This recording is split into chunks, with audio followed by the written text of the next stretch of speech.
Okay, it's 7:01, so I guess we can go ahead and get started.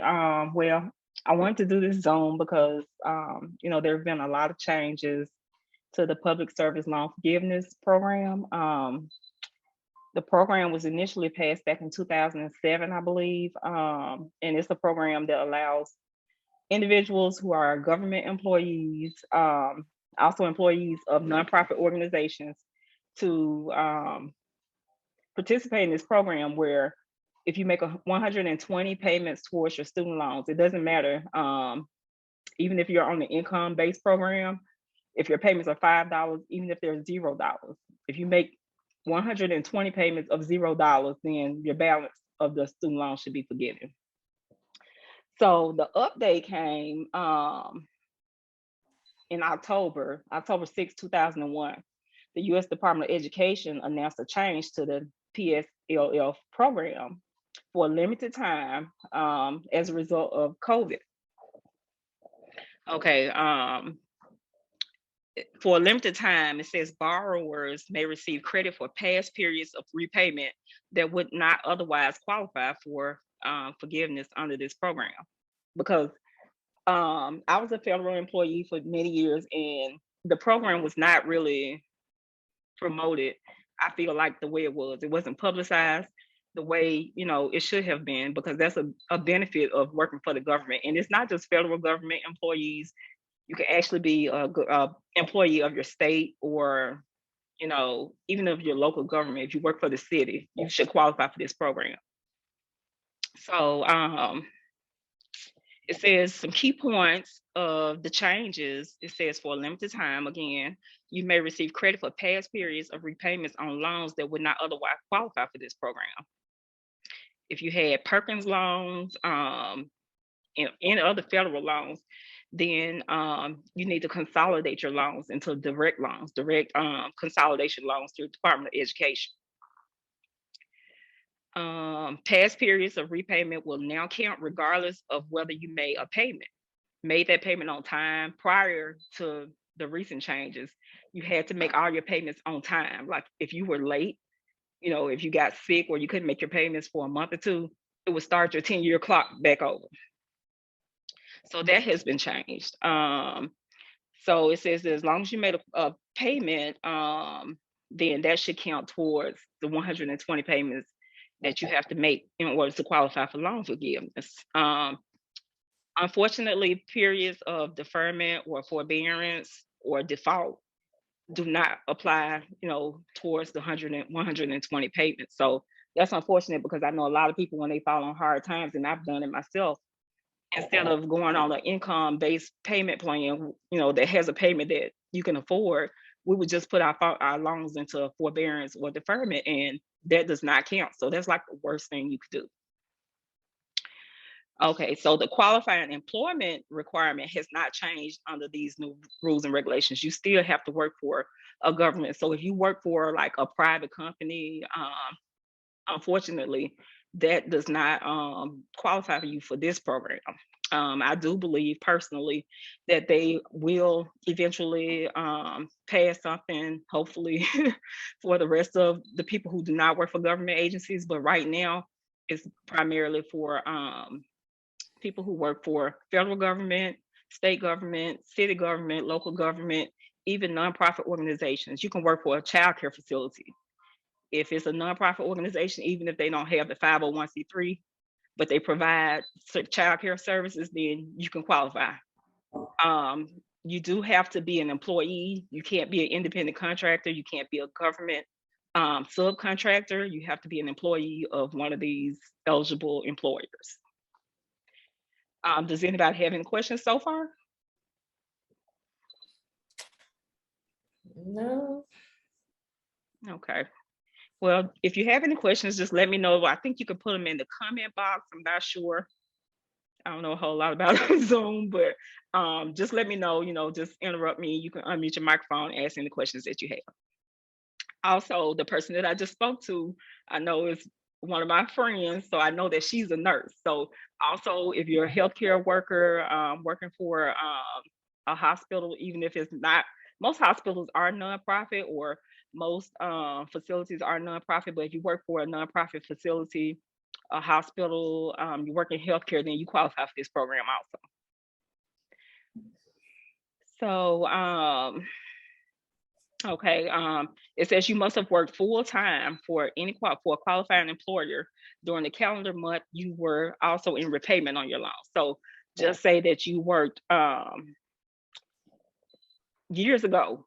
Just say now that you work for a private company, but years ago, well, not years ago, but because it wasn't passed until 2007. But in the past, you worked for a hospital, but now where you work is a private company. You still can go back and get credit, and this is new because when this PSLF program first started, you had to be continuously working for either the government or a nonprofit organization when you applied, and then also when you made your last payment. That was the only way that they would forgive it. You had to, still be in that type of role. But now you can get credit for, just say you were a school teacher 10 years ago, but now you do something else. You can get credit for the time that you were, a teacher. So it says that you can receive credit only for periods of repayment after October the 1st, 2007, since that is when the PSLF program began. If you haven't already, you must file a public service loan forgiveness and temporary expanded PSLF certification and application for any period for which you may receive additional credit towards your PSLF. So if you have other loans like I know when I was in college, which was a long time ago, they had a loan program called the FLEL program, and that was the Federal Family Education Loan. I don't think they do that anymore. But and then they also had the Perkins loan back then. You have to consolidate those loans. They still qualify for the program, but you have to consolidate them into direct loans. So you can log into your account on studentaid.gov if you don't have an account. But if you have student loans, more likely you do have an account. Then you log into there, and then it will, I think they have a calculator to let you know. No, it's not a calculator. So you have a summary, the aid summary, that lets you know what type of loans you have, how many and what type of loans you have. Also, I mentioned before, please do not put your student loans into a forbearance or deferment status, even if you pay $5 a month, $10 a month. Some people, they qualify for $0 a month, $2 a month. Just be in some type of payment program, because the student loans, everybody's student loans were placed into non-payment status due to COVID. So, but this is ending, I think, January the 31st of 2022, which is next month. If you can't afford to pay your payments, or if you're trying to get this together before, you pay the payments, then I would advise you to definitely not put your loans into a forbearance or deferment. Get into one of those income-based payment plans, and then those payments will count towards this program. Okay. Also, if you make any payments, after January 31st, if you can't get all your paperwork in, prior to the payment starting back, then any overpayments that you made will be refunded. So, you don't have to worry about paying a lot of money and then not getting your money back. Also, let's see, a lot of information, because I did a summary of all the information that I found about it, and the summary was 12 pages long. So, so the requirements. So basically, what has changed was, okay, the normal public service loan forgiveness requirements were you receive credit only for direct loans. So if you had Perkins loans, the FLEL loans, any other type of loans besides direct loans, you didn't receive credit for those loans. You had to repay under the standard plan, which was your regular payment. And I know before my student loans were forgiven, my regular payment was like $800 a month. But fortunately, I was able to get on the income-based plan, and still my payments were about $300 a month, but that was better than $800 a month. So, you try to get into one of those standard plans, or income-driven repayment plan. You had to make on-time payments. Now, this is before October 31st. Well, no, before October 6th, 2021. You had to make on-time payments. Like, if you missed one payment, it started your whole 10-year clock back over. You needed to be employed full-time for, a qualifying employer in order to receive credit, and you could only receive forgiveness if you still work for a employer. It didn't have to be that one, but it still had to be, government or nonprofit at the time of your forgiveness. So these are the changes that are in effect until October the 31st. So it's December now. So you have about, I would say, not 11 months, maybe 10 months to get this done, because after October 31st, 2022, they're not going to be doing it anymore. So the changes that they've made are past payments under any plan count for non-consolidation loans through September the 30th, 2021. So they'll give you credit for any payments that you made until September 30th, 2021. Past payments made on loans before consolidation count, even if you were on the wrong repayment plan. So if you were just paying a regular, because you didn't know about this program, you was just, making just regular payments, now they count towards the 120 payments. And they say 120 payments, so that's 12 payments a month for 10 years. Past payments that were made late or for less than the amount due count for non-consolidation loans through September 30th, 2021. So even if you were late making a payment, or your payment was $300, you can only send $200, you're counting those payments now. Past payments made on loans before consolidation count, even if paid late or for less than the amount due. Need to be employed full-time for a qualifying employer in order to receive credit. You can also receive forgiveness even if you're not employed, or if you're not employed by a qualifying employer at the time of application and forgiveness. Okay, so the unchanged requirements are: you still need to make 120 payments or the equivalent. You still must be employed by a government, 501c3 not-for-profit, or other not-for-profit organization that provides a qualifying service. And we can go over the qualifying services later, but it's basically like anything that you do that's like helping the community, like childcare, or like if you work for a homeless shelter, or I think they even added like AmeriCorps, that's not even, it's affiliated with the government, but it's like not like a government agency, but it's a government program. So, even that qualifies. And you must work full time. Also, you have to have direct loans, or you have to have consolidated your loans into a direct consolidation loan. So the way you find out if you qualify for credit for additional payments is that you would visit your studentaid.gov account. You will find the aid summary, and you'll have to log into your account to view that page. You scroll down to the loan breakdown section, and then you'll see a list of each loan that you have taken out, even if you have paid the loan off or consolidated into a new loan.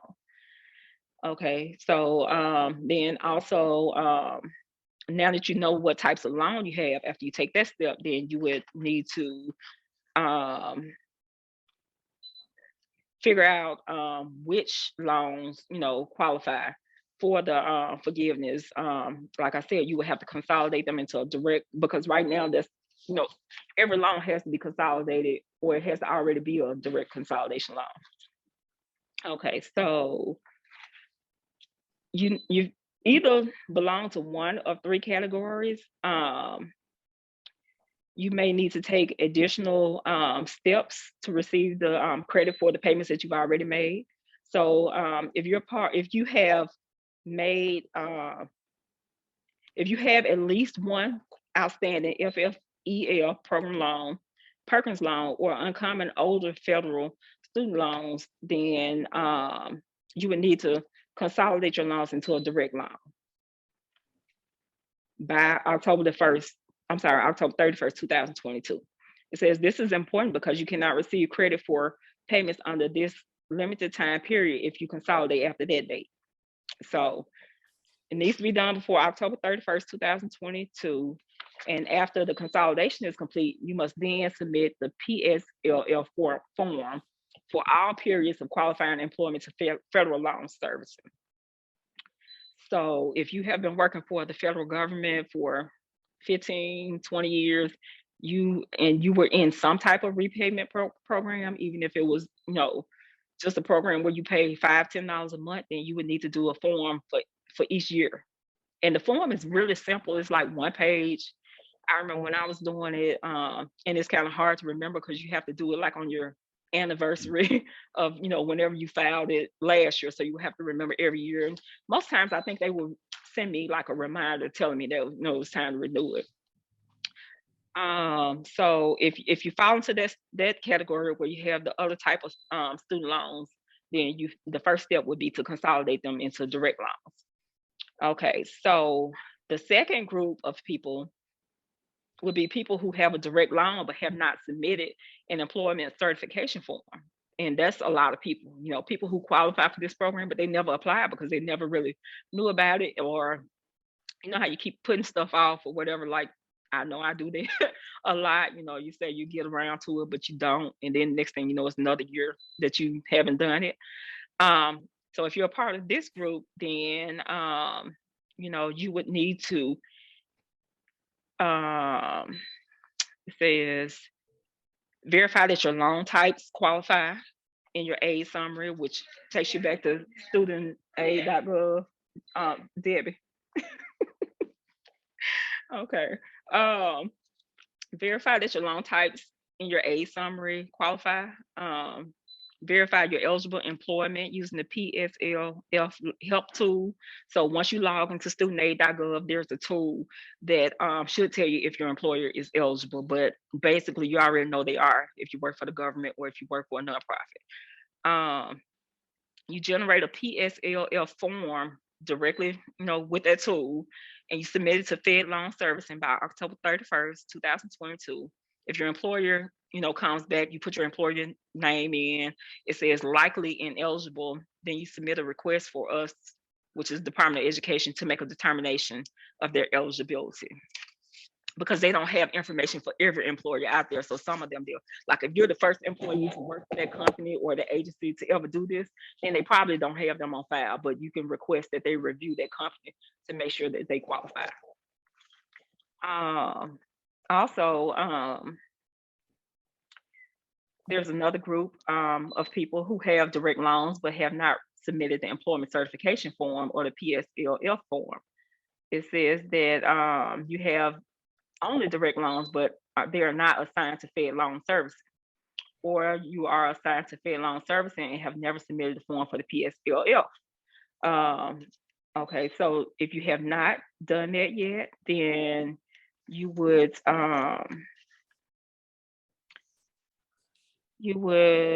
on.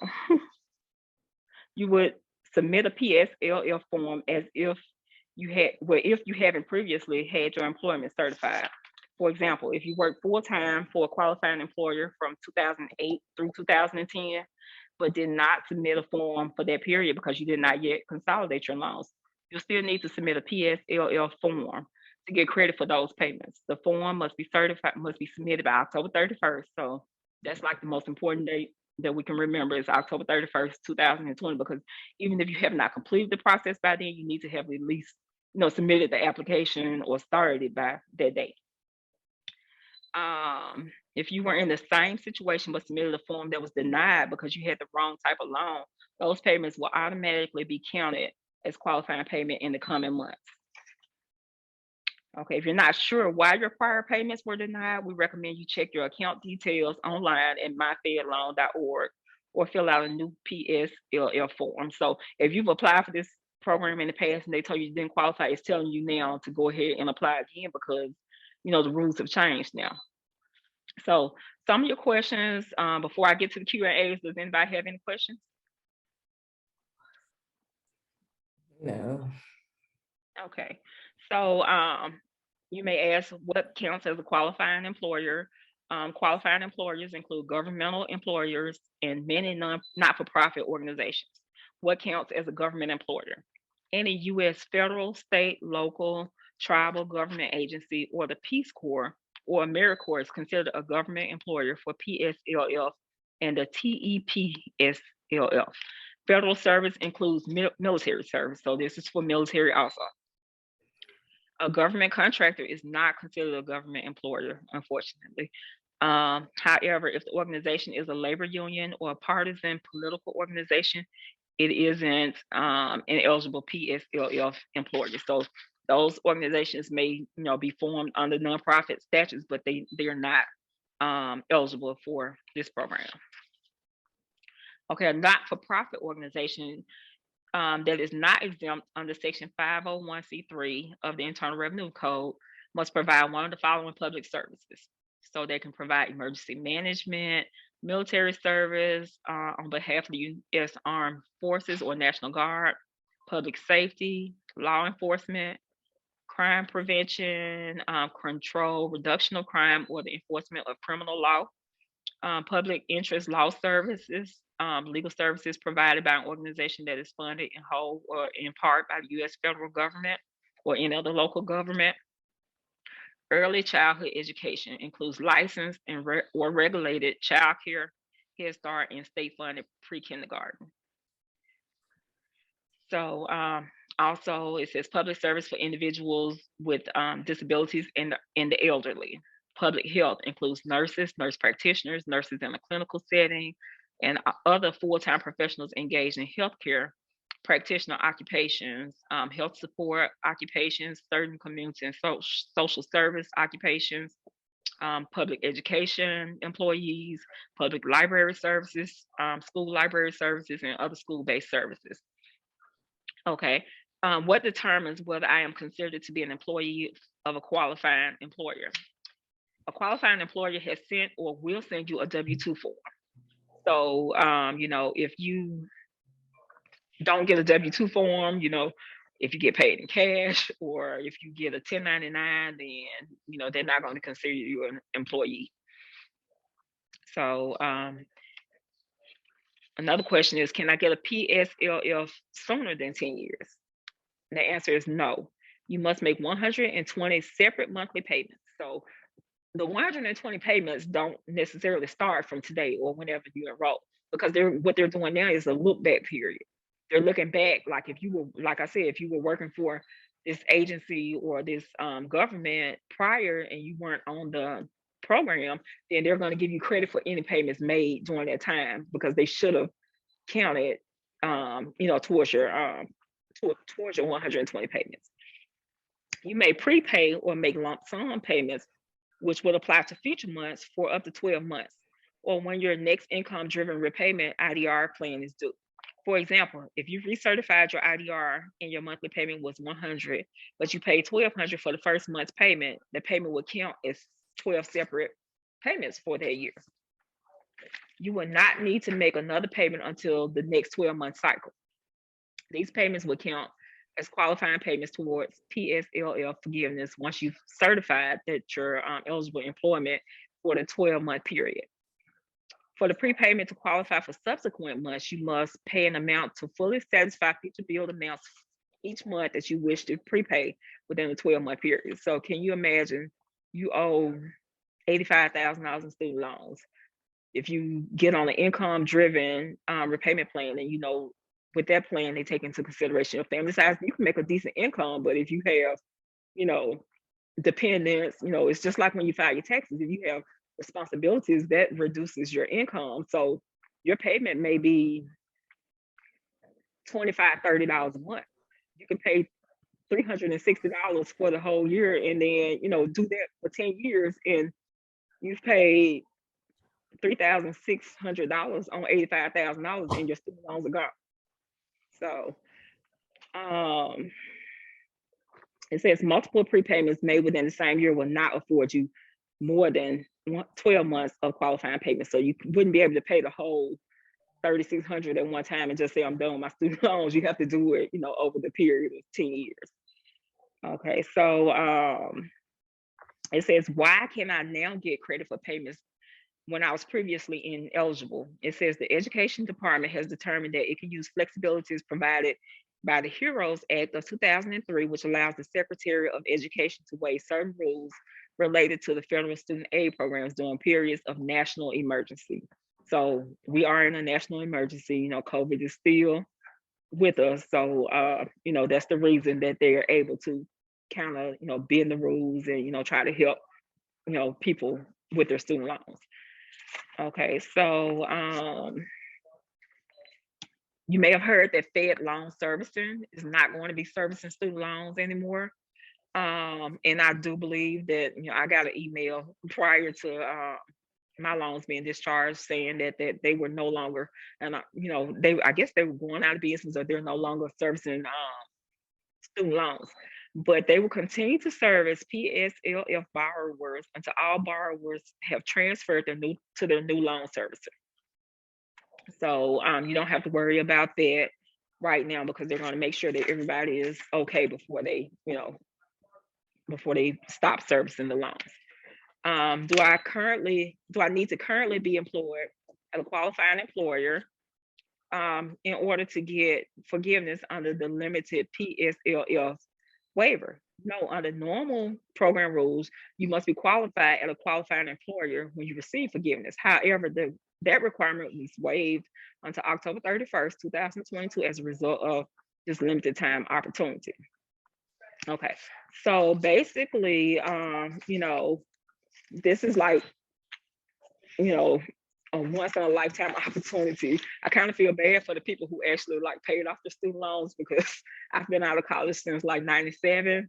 And, you know, there are people who were in college with me who are still paying on their student loans, you know, but if you still have a student loan balance, if you've been out of school for a while, this is like once in a lifetime opportunity, especially if you are a government employee or if you, you know, work for a nonprofit organization. So I just wanted to share that with everybody because I feel like a lot of people don't know about it, or, you know, a lot of people aren't taking advantage of it and they aren't really advertising it like I feel like they should. I feel like they should be, you know, if you work for the government, I feel like you should get an email about this every day. I feel like they should be doing, you know, having meetings about this because that's like a benefit of your employment, you know, but then they're not really sharing it with people. You know, I don't know why, but maybe they don't want too many people to take advantage of it, but, you know, hopefully people will take advantage of it, you know, and even if, you know, people don't realize the student loans will affect so many other things that you may want to do because it's